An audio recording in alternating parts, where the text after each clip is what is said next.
a una amiga que ha estado pacientemente esperando para opinar sin censura.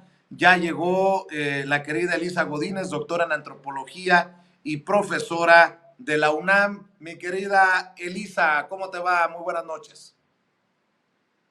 Hola Vicente, ¿cómo están? ¿Cómo estás tú? ¿Cómo está la audiencia? Yo muy bien, gracias y encantada de estar con ustedes. Ocupadísimo como siempre, mi querida Elisa, y eso es bueno. Le mando un saludo al diputado Hamlet Almaguer, que por complicaciones de traslados nos ha dicho que podría no llegar a esta mesa de diálogo, pero creo que tenemos muchos temas para comentar, mi querida Elisa. Por ejemplo, el presidente Andrés Manuel López Obrador ha desmentido este supuesto espionaje de la Secretaría de la Defensa Nacional y asegura que Animal Político, que la revista Proceso, que Carmen Aristegui publican esta supuesta investigación sobre un ejército espía, porque obviamente no comulgan con su gobierno, con la 4T, y se da pues nuevamente esta oportunidad para decir que en la oposición mienten cuando dicen que el presidente es un peligro para la libertad de expresión. Hoy quedó confirmado que no. Que así sea, Nayeli Roldán, la corresponsal de Animal Político, se puede parar en Palacio Nacional y plantearle al presidente lo que ella decida. Eso sí, el presidente responde como él considera, y aquí pues ha habido una gran controversia durante el día, sobre todo en redes sociales, mi querida Elisa. ¿Qué piensas tú? Vicente, yo creo que, bueno, de entrada estoy totalmente de acuerdo con lo que dices en el sentido de que lo que vimos hoy en Palacio Nacional, pues es un ejemplo muy claro de pues la libertad que existe en México en términos de la prensa, pues, ¿no? Pueden ir a Palacio Nacional cualquier periodista que se lo proponga a discutir de tú a tú con el presidente y a plantear los temas que, como los de hoy, por supuesto que son preocupantes. Y cuando digo preocupantes es porque, a ver, yo no sé, no tengo los elementos suficientes como para decir si esto es verdad o no. Por supuesto que es la palabra de esta periodista y a los medios que representa. Ellos dicen que han hecho esta investigación en la que comprueban supuestamente que el ejército habría espiado usando uno de estos software que se llama Pegasus, que ya había estado en las noticias de México hace algunos años, porque se supone que este software lo usaron también en otros sexenios y por supuesto, bueno, de manera ilegal, ¿no? Entonces, bueno, lo que dicen esta periodista y los medios que representa, en este caso Animal Político y otra serie de instituciones que ayudaron también a esta investigación, es que el ejército habría usado este software para eh, espiar a este defensor de derechos humanos en Tamaulipas, de nombre Raimundo, no me acuerdo el apellido, perdón. Ramos. eh, Ramos, exacto, Raimundo Ramos. Por cierto, en el contexto de hace 3 años, al parecer, o casi 3 años, en el que, bueno, hubo una situación con el ejército y hubo bajas civiles, por supuesto, se entiende que el ejército intervino y pues las mató, las abatió. Y entonces, bueno, en este contexto donde defensor de los derechos humanos interviene, pues porque al parecer ahí algunas de las víctimas se acercaron a él, bueno, familiares de las víctimas, quiero decir, y bueno, esto ocurre. A mí me parece importante un poco recordar y desmenuzar esto porque de pronto, bueno, lo que veo es que en redes sociales, pues claro, la oposición celebró esto como si hubieran metido un gol en el campeonato mundial cuando van perdiendo, ¿no? Entonces les pareció que la periodista, además, que se vuelve, cosa que yo cuestiono mucho siempre, que me parece crítico, cuando los periodistas ellos mismos se vuelven como la noticia, ¿no? Entonces me parece que la actitud, por cierto, de la periodista, que a la oposición le pareció muy bien, bueno, a mí me pareció que se vuelve muy protagónica, ¿no? Es esta, como decían hace rato en la mesa que antes se dio, muy en el estilo de la escuela de Jorge Ramos y demás, ¿no? Entonces, bueno, ante este ruido que se hace en las redes y que no se alcanza a ver, me parece, el fenómeno en toda su dimensión. Entonces, a ver, ¿quiénes son los medios y las instituciones que están apoyando esta investigación? Bueno, está por un lado Animal Político, está por otro lado una red de, me parece que son derechos digitales, que se llama algo así como red, como con una E que es un 3 al revés, y tienen el apoyo también de un laboratorio de una universidad en Toronto que se llama Citizen Lab, ¿no? Entonces, bueno, ellos, y también, por cierto, se basan en la información de estos leaks, o que se llama de Guacamaya, ¿no? Guacamaya Leaks, ¿no? Entonces, bueno, arman todo esto, porque, por cierto, esta información ya había salido hace unos meses, ¿no? Pero bueno, ahora la retoman y la presentan en la mañanera, ¿no? Entonces, bueno, lo que me parece que hay que tomar en consideración es que, insisto, yo no tengo ningún elemento ni para desestimar la información que se presentó, ni para afirmar que es completamente verídica. Es decir, creo que efectivamente se tendría que hacer una investigación y que entiendo, el caso ya había llegado al ejército y ya el presidente mismo había ordenado que se investigara, ¿no? Entonces, eso tendríamos que saber un poco más al respecto de cómo han sido estas investigaciones, qué se ha concluido, etcétera, ¿no? Digo, para no irnos con la finta de que, pues nada más cuando va esta reportera y pregunta de manera muy vehemente, pues ya lo que está diciendo ya es hecho consumado, ¿no? Habrá que ver y habrá que investigar. Ahora, ¿cuáles son los intereses? Que creo que me parece importante recordarlo, aunque lo sabemos, los intereses de quién realiza esta investigación. Y cuando digo los intereses me refiero no solamente a decir que están por desentrañar una verdad de lo que está ocurriendo, ¿no? No, me refiero al hecho de que son Animal Político, estos Citizen Lab, Red, un conglomerado, digamos, de, como digo, medios e instituciones que bajo el argumento de defender los derechos humanos, bajo el argumento de defender la libertad de prensa, bajo el argumento de defender o de hacer periodismo de investigación, pues por lo menos en este sexenio, lo que va de este sexenio, pues han tenido un papel muy particular en precisamente confrontar al presidente y ponerse del lado pues de la oposición, ¿no? Entonces, no quiero reducir todo a eso, pero ciertamente son medios e instituciones que tienen una agenda, ¿no? Tienen una agenda muy clara, que, insisto, bajo la óptica progresista, pues uno no puede negar la importancia de la libertad de expresión o la importancia de periodismo de investigación, pero también habría que decir muy claramente pues que estas instituciones y que estos medios pues tienen una posición política, ¿no? Y la han tenido siempre, no es de ahora, ¿no? No es nueva, porque como te digo, estas piezas de investigación, que por cierto, te digo que en este sexenio han sido como muy recurrentes, ¿no?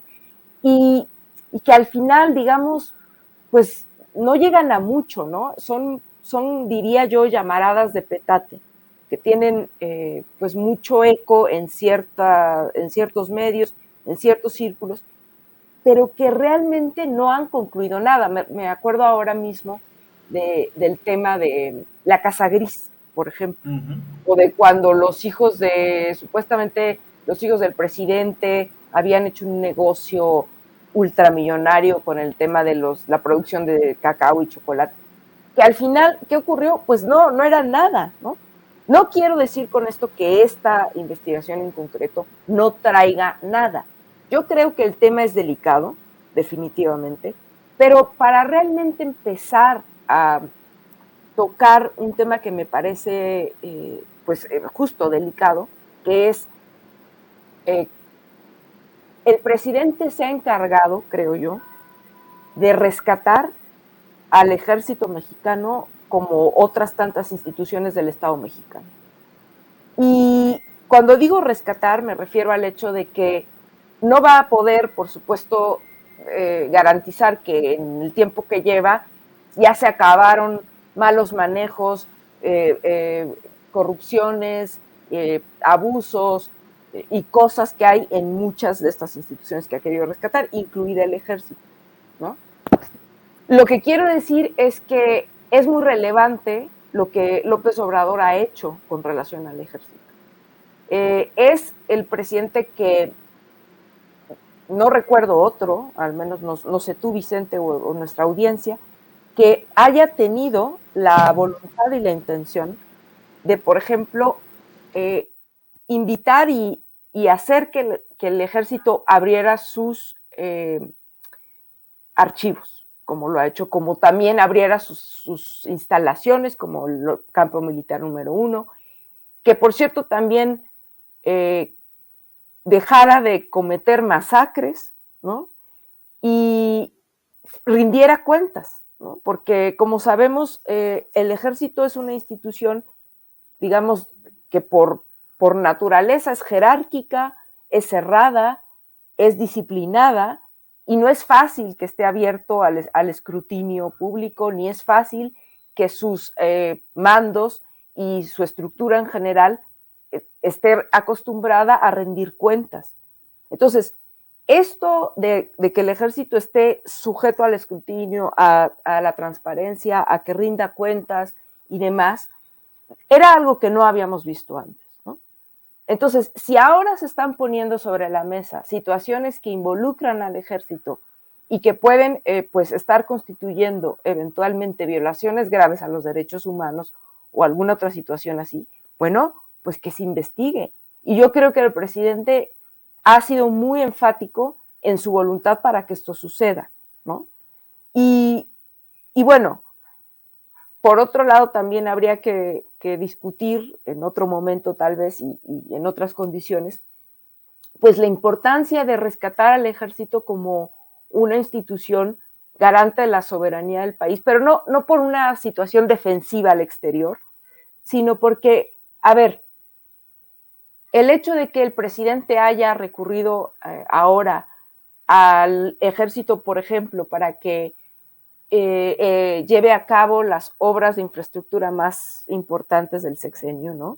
Que participe en ello y que participe, como siempre lo ha hecho, pero todavía más, en muchas labores como la cuestión de la protección civil, como la atención en muchas situaciones a la población mexicana.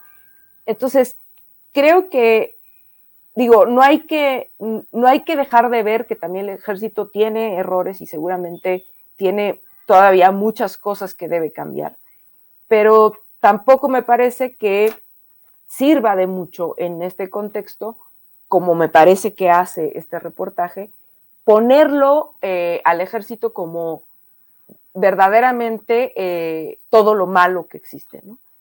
Si se cometieron faltas, que se responda, Exacto. pero bueno, eso así, ahí lo dejaría ahorita, ¿no? Así es. Y oye, Elisa, qué me dices de Edmundo Jacobo? Ah, Parece que teníamos a un santo que no ha sido oficialmente declarado como tal por el Vaticano. Nótese mi sarcasmo, ¿no? Ya le lloró Patricia Mercado, senadora de Movimiento Ciudadano. Ya lo despidió con sendos mensajes elocuentes Lorenzo Córdoba. Hoy hasta lo defendió Ciro Gómez Leiva en su programa de radio porque el presidente le llama porfirito.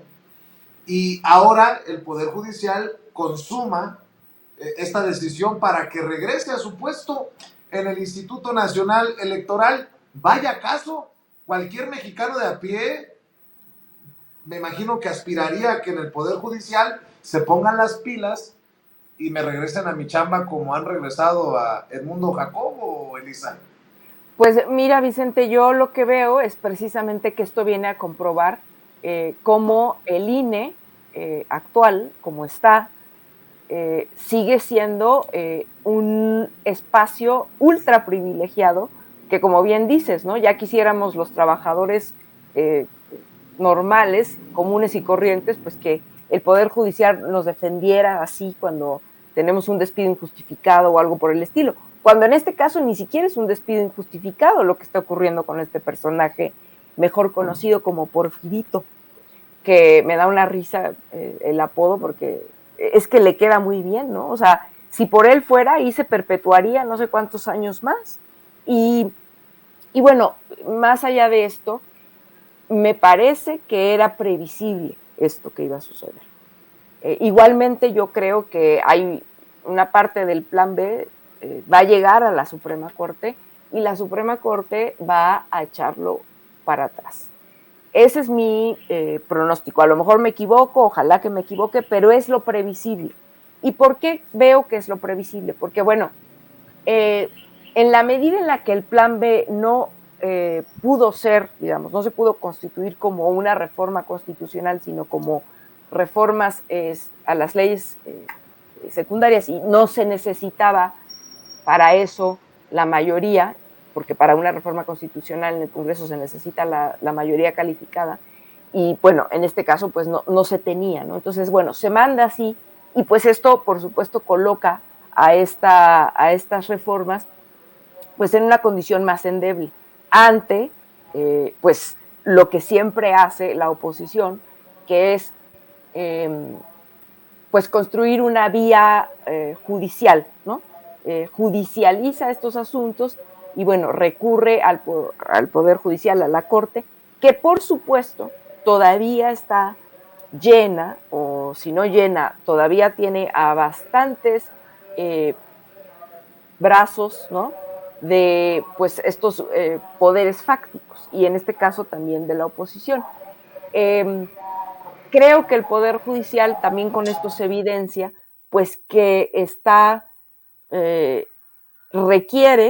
requeriría atravesar por una profunda reforma que realmente limpiara, ¿no? De corrupción y limpiara de tráfico de influencias a este poder que, pues, lo que vemos es que al mexicano común y corriente de a pie, pues ese sí no conoce prácticamente, nunca llega a conocer la justicia, ¿no?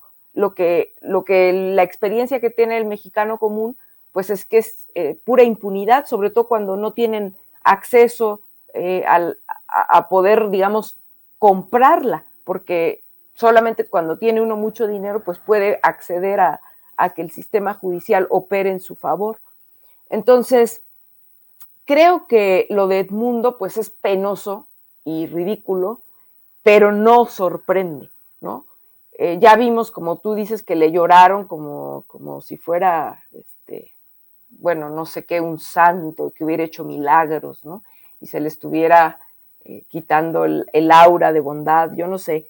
Pero lo cierto es que esta figura del puesto que tiene este señor, pues no debería de existir, ¿no?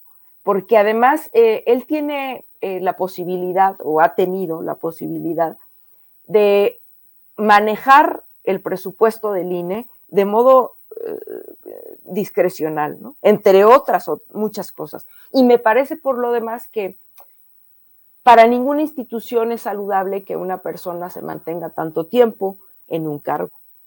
Pues, curiosamente, ese es uno de los argumentos de la oposición, ¿no? Ellos siempre están defendiendo a la democracia y están defendiendo a las instituciones. Bueno, en este caso es muy sabido, cualquiera que haya cursado algunas materias de ciencia política, administración pública, saben perfectamente que la concentración de poder y sobre todo la no rotación de personas en los puestos, pues es fuente de muchos problemas.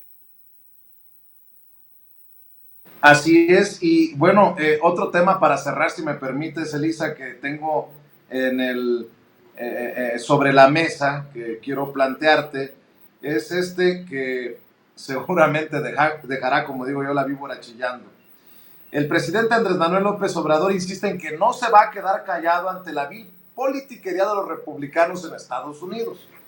Ya está señalando que si no se rectifica desde Estados Unidos en su golpeteo y en sus ideas que irían contra la soberanía nacional, va a pedir que no se vote por los republicanos, de plano una campaña contra los republicanos, pero también habría que pedirle al presidente que no se quede callado ante el golpeteo de los medios, mi querida Elisa, porque estaba leyendo, me quedé con, ¿cómo se la carcomita? Y me puse a leer esta columna en el Washington Post de Farid Zakaria, que es un conductor de CNN, columnista del Washington Post, que dice que López Obrador, a pesar de sus diferencias, se ha convertido en el Donald Trump mexicano. Pero lo de esta mención en redes sociales es lo de menos. Lo que publica en el Washington Post está muy, muy fuerte, muy cabrón, si me permites la expresión, querida Elisa. Dice, el presidente de México, populista y demagogo, está a punto de deshacer las elecciones justas. Dice que México podría entrar a una era dorada, que está ganando por la tensión entre Estados Unidos y México, que algunas partes de México ya ven un boom con compañías que intentan diversificar alejados de China para invertir en nuestro país, que también hay que decir que mucho de esa inversión la realizan compañías chinas que quieren seguir vendiendo sus productos hacia Estados Unidos, pero que esos vientos promisorios, esos vientos económicos promisorios, están poniéndose en riesgo por mala política. Dice, por más de las pasadas 3 décadas, México ha tenido presidentes que fueron serios acerca de la política y que trataron de modernizar al país. Que podemos debatir acerca del nivel de éxito, pero dice este pensador estadounidense, que se le acabó la suerte a nuestro país. Porque el presidente desde 2018, Andrés Manuel López Obrador, también conocido como AMLO, es un demagogo populista salido de las peores páginas de la historia de Latinoamérica. Así se expresan del presidente Andrés Manuel López Obrador en las páginas del Washington Post. Y este personaje que es uno de los conductores de CNN mundial, mi querida Elisa, para aquellos que todavía no entienden, cuando hablamos de campañas internacionales contra Andrés Manuel López Obrador, que se ha convertido en algo así como un ejemplo a seguir del Río Bravo para abajo. Tan es así que ha asumido posturas que generan por lo menos el debate, si no es que el apoyo de líderes de países como Colombia, Argentina, Chile, Brasil, Honduras, y le seguiremos sumando Bolivia y lo que me pongas, mi querida Elisa. Para mí, aquí está lo grave, no de la politiquería de estos republicanos, sino de las páginas de estos periódicos que son los grandes periódicos de Estados Unidos y de gran renombre a nivel internacional, de las grandes televisoras que pintan a Andrés Manuel López Obrador como lo que he logrado traducir al vuelo. Por eso tampoco debería de sorprendernos entonces el nombramiento del tirano del año en el 2022. Y bueno, todo esto que a nivel nacional, si lo sumas, tendría pues otra lectura, mi querida Elisa. Estoy completamente de acuerdo contigo, Vicente, porque justamente creo yo, yo escuchaba la mesa anterior mientras esperaba ahora sí que mi turno. Y bueno, coincidía también con mucho de lo que se decía y especialmente mencionaron, y me pareció importante ahora retomarlo, este tema de la campaña mediática en Estados Unidos. Yo creo que, a ver, está lo que ocurrió en Matamoros hace unos días, que bueno, es absolutamente terrible, que triste, ¿verdad? Todos nos indignamos porque, bueno, además en este país llevamos muchos años de ver estos actos de violencia terribles. Bueno, desafortunadamente las víctimas en este caso en Matamoros eran ciudadanos norteamericanos. Ok, pero esta histeria que se genera, porque a mi juicio es histeria la que se genera, que López Obrador dice, y bien dice, especialmente el Partido Republicano es especialista en aprovechar esto en tono politiquería y siempre intentar llevar agua para su molino por la cuestión, digamos, electoral, ¿no? Entonces, la retórica del Partido Republicano siempre, cada que le conviene, es, bueno, cuando hace unos años Trump eran los migrantes, éramos la amenaza, era terrible, los migrantes, y por lo tanto México tenía que hacer algo porque tenía que detener esta vorágine de gente horrible que iba a llegar allá. Bueno, luego ahora es el tema de que los cárteles del narcotráfico deben de ser o deberían ser, según esta retórica, declarados como terroristas, ¿no? Y a esto, bueno, sucede algo como lo de Matamoros, entonces, bueno, pues perfecto para esa retórica. Pero se junta o coincide, que a mí me parece que esa coincidencia nunca es como muy fortuita, ¿no? Sino que ahí hay cosas más de fondo, con lo que semanas atrás también venimos viendo con el papel de la prensa norteamericana, como tú acabas muy bien de poner este ejemplo, que es un ejemplo muy conspicuo, de cómo, como decimos aquí, pareciera un nado sincronizado también allá, ¿no? Porque varios medios, no solo el Washington Post, sino en varios medios, incluso en uno que se llama Atlantic o The Atlantic, no me acuerdo bien, pero hace una semana. Es decir, hay varios que están hablando, en este caso, sobre texto del tema del plan B para reformar el INE y todo esto, y se vuelve a lo mismo, ¿no? Qué barbaridad, está amenazándose la democracia, qué terrible que vayan a acabar. O sea, lo mismo que pero allá, y por supuesto, con el componente internacional que implica que a López Obrador ahora se le ponga el mote que se le ha puesto a otros tantos gobernantes en nuestro continente, de autoritario, de populista, de un peligro para, etcétera, etcétera. O sea, le pasó a Evo, le pasó a Hugo Chávez, en menor medida, pero también de algún modo le pasó a Lula, le ha pasado a los Kirchner, ¿no? A Néstor y a Cristina, en fin. Quiero decir con esto, los medios de comunicación norteamericanos, especialmente estos tan poderosos y demás, pues no son medios que estén, digamos, solamente en aras de defender o enarbolar la libertad de expresión y tal. Por supuesto que tienen dueños, tienen intereses, pertenecen sobre todo pues a un sistema de poder, ¿verdad? Que defiende pues los mayores intereses económicos y políticos, ya no digamos de Estados Unidos, del planeta, ¿no?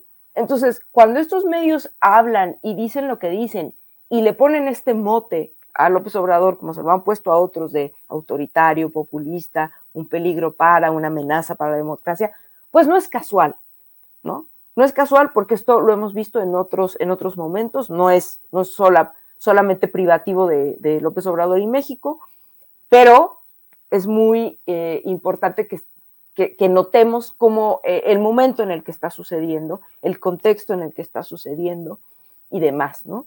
Yo creo que cuando ciertos sectores, ciertos poderes en Estados Unidos ven que no se está pudiendo controlar como antes y como durante mucho tiempo controlaron, pues claro que se enojan y claro que van a hacer todo lo posible por crear una narrativa que abone a debilitar a procesos democráticos que ha costado tanto, nos costó tanto llegar, ¿no? Como el que está ocurriendo en México. Y yo por eso siempre digo que siempre en estos procesos hay que tener en cuenta y no perder de vista cómo funcionan como pinza, por un lado, el Poder Judicial y por otro lado, los medios de comunicación. Porque generalmente es con esas dos pinzas que han buscado descarrilar, atacar, debilitar a estos procesos democráticos en la región. No solo en América Latina, pero sobre todo, que es los casos que más conocemos o que más cercanos son, ¿no? Hay que estar muy pendientes de cómo operan, ¿no? Porque es por ahí donde siempre buscan hacer programas que habrá hablado en alguna ocasión de las guerras judiciales o lawfares, ¿no? Por un lado, y por otro lado, pues hacer todas estas campañas mediáticas, ¿no? Que, bueno, pues tienen todo el dinero del mundo para instalarlas y pues precisamente, imagínate tú comparar a López Obrador con Trump, o sea, ya es como delirante, ¿no? Pero bueno, a fuerzas de repetirlo y de que tienen tribuna a nivel mundial como este periodista que bien referiste, pues yo creo que hay que abrir bien los ojos, entender bien el contexto y pues ver que de algún modo algo de lo que está ocurriendo en México les está haciendo amenazante a varios poderosos en Estados Unidos. Pues estemos al pendiente, eso es lo único que podemos decir para señalar, bueno, para que vean de qué estamos hablando. Anthony Wayne, el que fuera embajador de Estados Unidos en México, está retuiteando precisamente esta opinión de este periodista en el Washington Post y así se empieza a mover en diferentes círculos esta narrativa del demagogo, del hombre sacado de las peores páginas de la historia de Latinoamérica, etcétera, etcétera, etcétera. Querida Elisa, siempre es un placer saludarte. Qué bueno que compartes tus opiniones con la audiencia de Sin Censura. También comparte para cerrar tus redes sociales si nos haces el favor. Ay, Vicente, con mucho gusto. Bueno, la que siempre está muy contenta y feliz de estar aquí soy yo y muy agradecida siempre. Un saludo muy grande a ti, a tu audiencia. Y bueno, no estoy muy activa en los últimos días en redes sociales, pero en Twitter, ahí me encuentran la relata, en Twitter es @TDTonio, Tanit, y pues me dará gusto saludarlos por ahí. Claro que sí, Elisa, te mandamos un abrazo, que descanses y que sigas disfrutando de tu viernes. Buenas noches. Igualmente, un abrazo, bye. Gracias, Elisa Godínez, hablando con nosotros Sin Censura. Amigos, amigas, regresamos en breve, pero mientras seguimos hablando sin pelos en la lengua, sin censura, usted puede suscribirse a nuestros 3 principales canales en YouTube. Sin Censura Media, en donde tenemos más de 1,600,000 suscriptores, Sin Censura TV, en donde tenemos más de 1 millón de suscriptores, y en Sin Censura Presenta, en donde queremos llegar muy pronto a los 100,000 suscriptores. Si usted ya está inscrito en Sin Censura Media, suscríbase en Sin Censura TV. Si ya está suscrito en Sin Censura TV y Sin Censura Media, suscríbase a Sin Censura Presenta. Recuerde que es gratis, no tiene que sacar un solo centavo de su bolsillo para apoyarnos. Dele clic en la campanita para que los señores y señoras de YouTube envíen las notificaciones cuando estemos transmitiendo en vivo y en directo o estemos subiendo videos. También nos puede seguir en Twitter en @_Vicente Serrano y hasta en Instagram. Ojo, también estamos en Instagram. Son nuestras redes sociales y con el apoyo de ustedes seguimos creciendo, porque con ustedes todo, sin ustedes nada.